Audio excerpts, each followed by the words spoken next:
Now, there's two approaches when you create your flagship product. There's the first approach, which is plan it, and this almost never happens. Well, I won't say almost never happens, but it is rare that this happens. And so I don't necessarily think it's the best way to do it, with one exception.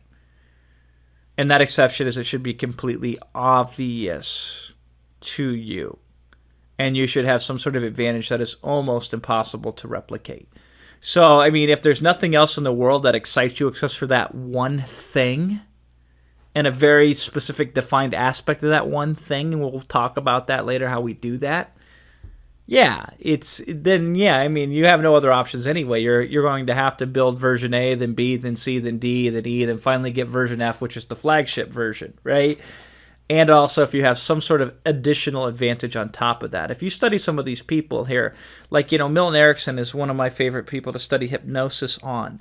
And what made Milton such a great hypnotist beyond his technical ability of hypnosis was he was also such a very smart medically trained doctor. So he knew all these things about the human body that were true that most people didn't know were true. And he could use them to get rapport to help put people in trance. And he could also use that to spot and read people in trance, to read what's in their mind better than most people could ever do it. So he had the inward ability to do what was supposed to be done related to the topic at hand, but he also had an extracurricular ability on top of that. So that's how you do it if you want to plan it. But usually this is the deal. You realize it.